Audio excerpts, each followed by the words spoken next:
Champions League is back. He's the champions. I mean, it's back. And the juicy ties are finally upon us. And it's juicy ties that involve my bloody boys. Couldn't kill us.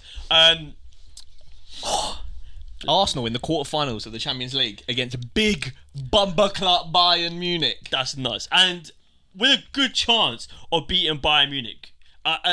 Bayern Munich who lost on the weekend to like some team that no one's ever heard of. Heidenheim. They were 2-0 up as well. And they're a newly promoted side. I think it's the first time in like a decade that Bayern have lost to a newly promoted side.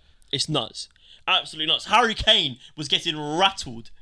But before we talk about Arsenal versus Bayern, we have probably the biggest matchup in the quarterfinals. Real Madrid. The Champions League goats. This is their competition. Every season they seem to be there or thereabouts. Against last season's winner. For the first time, Manchester City, Pep's boys, they broke the curse. I feel like these two come across each other fucking all the time. And I guess that's because they're probably the two best teams in the world. So eventually in the Champions League, if you are the best team, you will play each other. But yeah, we've had a taste of this fixture for the last couple of seasons, and it's always delivered. It's always been a banger. Oh, mate, it's always so good. I mean, this is the game where I think Man City put in the best performance ever. Yeah, I was going to say, in that even though, what was it, the 4-0 against Real Madrid a couple of seasons ago, or last season, Man City are just so good. But I think we said on the podcast a couple of times, I don't think this Man City side are as good as last season. Yeah. And arguably you can say the same about Real Madrid. You got no Benzema, but you got Jude Bellingham. So let's just run through what we think is going to happen in this game. Anything that we kind of want to highlight. So the main thing going into this is the amount of rest that these teams have had. Real Madrid's game, 2-0 win against Atletico Club. Yep. 9 days between this. The Spanish FA do that thing, didn't they? Where if like you're in European competition, they give you rest. They stop fixtures around this time. The FA, there's just so many fixtures. Have you seen Pep complain about it? Yeah. I don't blame him, mate. Mate, when I'm playing a Football Manager, and I'm like Notts County, right, and I've got to play in the Bristol City Motors Trophy, got to play in the FA Cup, the Carabao Cup, and the League, and I've got a squad depth of like 22 players, and my bench is literally just academy players. You're in trouble. Man City are fortunate that their bench is stacked, and their academy is also stacked, so they'll be fine. But yeah, 3 days rest isn't a lot, and Real Madrid have almost got a week further to prepare for this than City's was. But this is Man City. We can't give them too much sympathy because, I mean, you look at the state of their bench. Yeah, I was going to say, the only players that apparently haven't travelled for the first leg for Man City are Kyle Walker and Nathan Ake. But apart from that, Man City have got pretty much a fully fit squad. You see De Bruyne come back against Crystal Palace, bag 2, Phil Foden, hat-trick.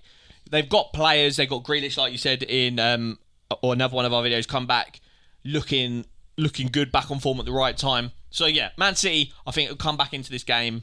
Even if Edison doesn't start, I think Ortega's looked really good. Mate, it's good. Courtois kind of similar. Real Madrid kind of similarly don't have many injuries apart from Courtois. I think they'll go in pretty much full strength. Rodrigo and Vinny up top with Jude in behind them. Yeah. It'll be interesting to see how this game goes because the last, like we mentioned, they've played each other quite recently. Apart from the Man City absolute slapping where Real Madrid lost 4-0, these two played each other and it was a 4-3 in the first leg of the Champions League a couple of seasons ago. And then Real Madrid did that historic 90th minute bag 3 and go through. That was nuts. I mean, these are two big boys. Mentality monsters, these two. The first leg takes place at the Santiago Bernabeu. And it'll be interesting because I think it sets the onus on Real Madrid to come out and play at Man City. But Man City, I don't think even at the Emirates when they lost to Arsenal, at the Etihad when they played Arsenal recently, they were still the team in control of the match, I think. I know. I don't see how Real Madrid come out and don't try to dominate Man City. I mean, this is the interesting part about continental football, right? Is that we don't really know what to expect. Like, you can watch Real Madrid week in, week out. You can watch Man City week in, week out. But when these two teams go up against each other, you're never going to be able to predict how it's going to go. See, Real Madrid have asked UEFA if they can shut the roof of the stadium to make the atmosphere as hostile as possible. Brother, it's your stadium. Do what you want. That's what I thought. I didn't know you had to ask. But yeah, that's an interesting thing. And I think, like you said, you don't really know what's going to come because Man City, on their day, like the most recent time they played each other, could absolutely slap Real Madrid. But, like we've been saying on the pod for a while, this Man City team, in my opinion, aren't as good as they were last season. They're currently third in the Premier League title race. And Real Madrid, I think, are a better team than they were last season. I think they're better all round. They've got... I think what happened when Man City slapped them 4-0 is they had too many old dons. Love Luka Modric, love Toni Kroos, love Benzema. But... the legs, mate. Mate, the legs are not there. Now they got Tchouaméni, Camavinga, Valverde, Bellingham, Rodrigo and Vinny Jr. Mate, you can press Man City, and you saw against the most recent game against Crystal Palace, Man City, if they get pressed and get caught in transition, they concede. And that was against Crystal Palace. Can score 2 goals against you. Real Madrid will potentially kill them. And they're missing Kyle Walker, who's the man. Who's the man to neutralise Vinny Jr. So yeah, it's going to be an interesting game. I think the onus will be on Real Madrid to come out and dominate.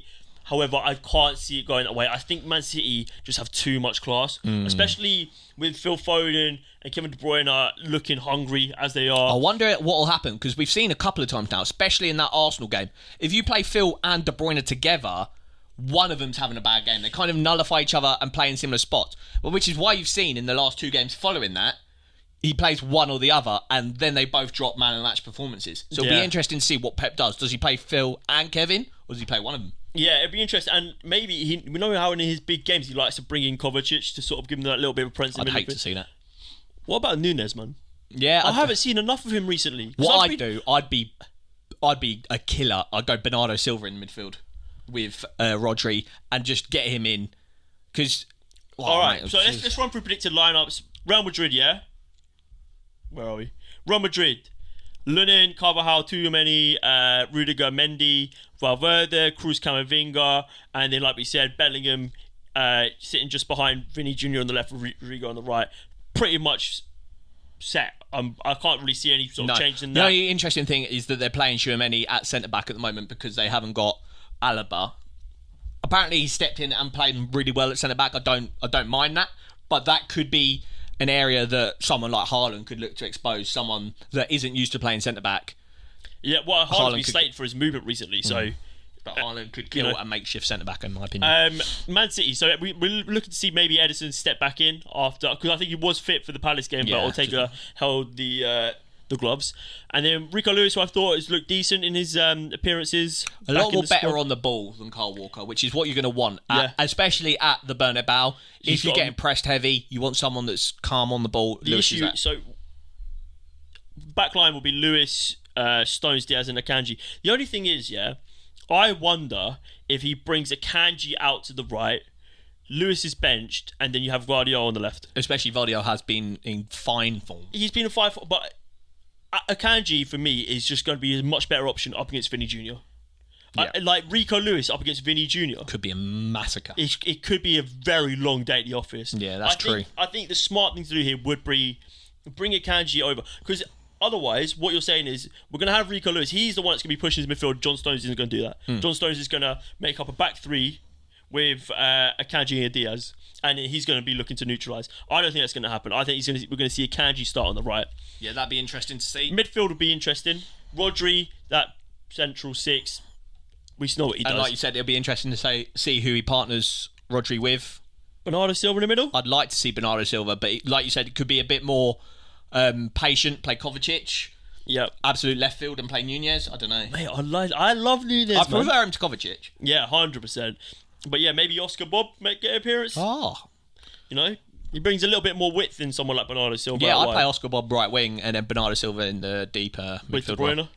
Yeah, like I said, it'll be interesting if they do De Bruyne and Foden, if they do Alvarez maybe, I don't know. Grealish on the left. And then Grealish or Doku on the left. They've got options, Man City. Hey, the stats, innit? Yeah, it's grim. Yeah, it'd be interesting to see. And would you like to give a prediction? Right, so I reckon first leg is a Real Madrid win, but I think Man City progress through. Are you going to give me some scores? Yeah, I can do if you want. I can do a 2-1 at the Santiago Bernabeu and then a 3-0 at the Etihad. Okay. I'm going to go for a 1-1 draw for the first leg, and then I'm going to go for a 2-1 victory for Man City in the second leg. So we both got Man City progressing to the semi-finals of the Champions League. 100%. To take on who, Luke? Oh. Because we've got my bloody boys against my worst nightmare as I was growing up, Bayern Munich. I've got here our recent 3 fixtures against them. We lost 5-1, and then before that, we lost 5-1, and then before that, we lost 5-1. Our aggregate in the last 3 against these Dons is 15-3. We got Pep Guardiola'd by these guys. The great relief for Arsenal fans is that this is not the Bayern Munich of old. And this is not the Arsenal of old. Arsenal, probably the best team in the world at the minute. Oh, Luke's saying that. They are, mate. Come on, say it again. 100%. Say it again, my guy. Bayern Munich, mate, they are stinky, bro. As we mentioned earlier, 3-2 loss to Heidenheim. Honking. They're currently 16 points off of first place in the Bundesliga. It's nuts. And they bought in Harry Kane. Poor Harry, mate. That is the only thing that scares me, though. Spurs are closer to the top of the Premier League than Bayern Munich are to... Oh, mate. That's the only thing that scares me, though, is that I know on just a normal vibe, we go in. If they weren't called Bayern Munich, if they were called fucking Bob's your uncle, we smash this team like 4-5-0. But it's the Bayern Munich tag and the Harry Kane tag together. Can Arsenal overcome both of those things? But like you said, it's not the Arsenal of old. The mentality is different. Yeah, so it's going to be interesting to see, because the Arsenal of old I'm not worried about. I don't worry about Arsenal's mentality. I don't actually think there's anyone in this Arsenal team that played in any of those 5-1s. Maybe Arteta. Which is interesting. Mate, I have no worries about the mentality of Arsenal going into this. I don't think any occasion now is too big for them. But you are mentality monsters. Jeez. However, the Champions League is a different beast. We've seen maybe some of Arsenal's worst performances in the Champions League this season, particularly the 2 Porto games. However, this is going to be a completely different game from the outset. Bayern Munich are going to look to come and score. They like to score goals. That's what they do best, is score goals.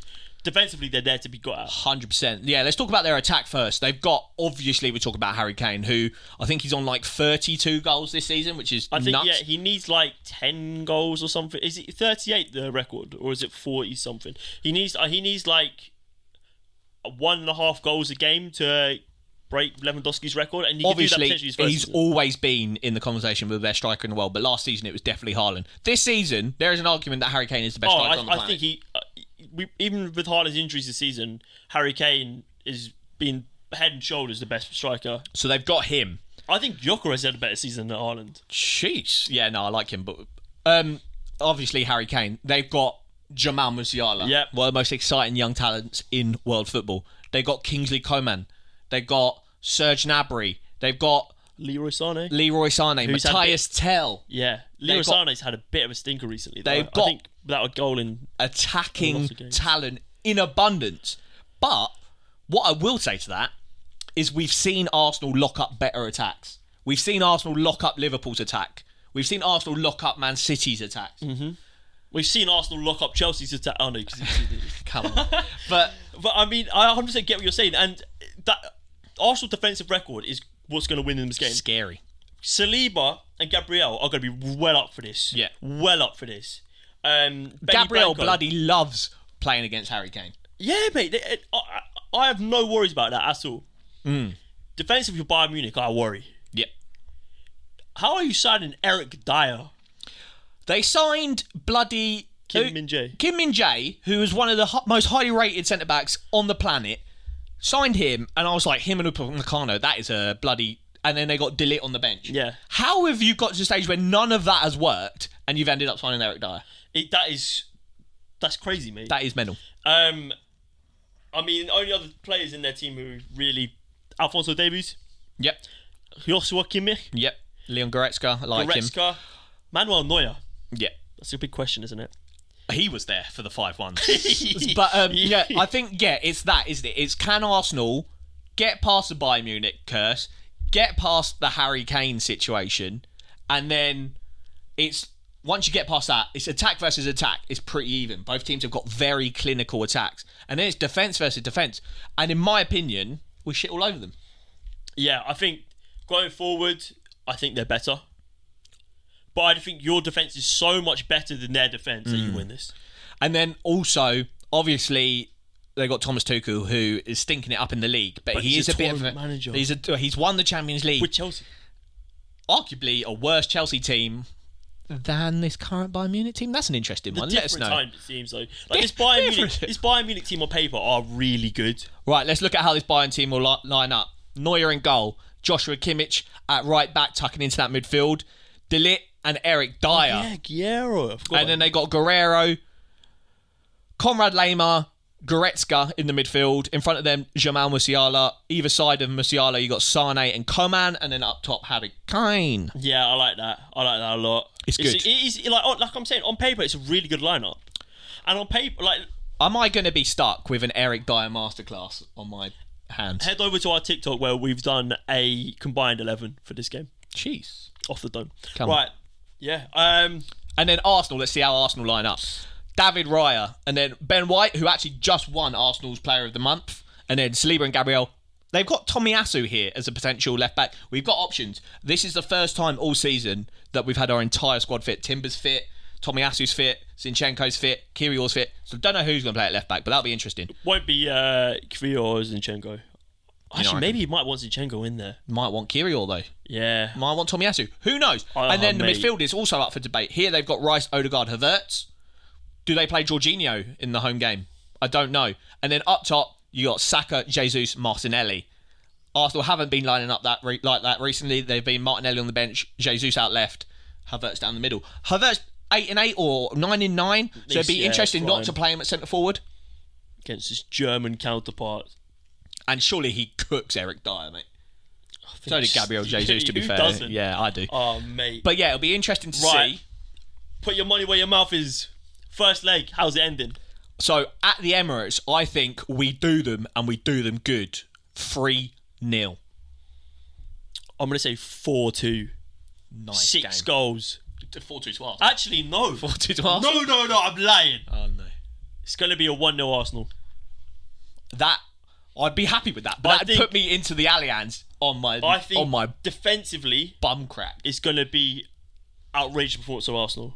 Oh, so you reckon we're getting Pep? No, but I just think like you just suffocate them. Okay. I think they set up shop, they try and hit you on the break a little bit, and you get a 1-0 win. What did I say? 3-0. And then I reckon we go to the Allianz and we draw 1-1 and we go through. Okay. I'm going to say go to the Allianz with a 1-0 lead and then you win. Oh, good. At the Allianz. BoreDraw live from the Allianz. No, it's 1-0 and you go through. Because we won 1-0. 1-0. 2-1 in aggregate. Yeah, that's a bit of a stinker, but we'll take it. Semi-finals. Yes, right. Mate. And so that'd be, both of us have predicted Arsenal versus Man City in the semi-final. Nuts game. Don't know if I can handle that. Real Madrid would be more exciting, wouldn't it? Yeah, 100%. Yeah. And I think we have a better chance of doing Real Madrid over 2 legs than we do Man City over 2 legs. Anyway, the other side of the draw. I mean, you beat Man City over 2 legs in the league. That's true. What people say is the stinker side, but it'll still be all right. I mean, this is actually not even a bad game. PSG Barcelona, mate. We've had some of the best ever PSG Barcelona game, or best ever Champions League games involving PSG versus Barcelona. Yeah, but then we had players we actually wanted to watch. That's true. They had Messi, they had Neymar, they had now Suarez. It's like Mbappe versus Yamal, and Mbappe's just getting beefed by his own fans now. Yeah. Anyway, so Paris Saint-Germain recently drew 1-1 against Clermont Foot. Goncalo Ramos with a last-minute equaliser. And yeah, like Real Madrid, Barcelona have had more rest. They last played on the 30th of March, so they've got a couple of a week and a half extra rest. It'll be interesting because these two teams are in a bit of transitional period. Luis Enrique at PSG is not having the best season. I think they're still top of They're top Ligue by 1, like 16 points or but something. they're still like in the Champions League. They've finished second in their group behind Dortmund. Lost to Newcastle, so they haven't had the best Champions League run. And then on the other end, Barcelona, not top of the La Liga. Xavi hounded out by the fans, but now they kind of want him to stay. Mm-hmm. So it's an interesting time there as well. I don't really know how to predict this one. I think for me, the difference here is that Barcelona have players who haven't really been there. I mean, Ter Stegen, yes. Lewandowski. I say Koundé, but he's like a World Cup winner. You've got João Cancelo, who's been there. Actually, no. Nah, yeah, Gundogan's been there. Lewandowski's been there. Yeah.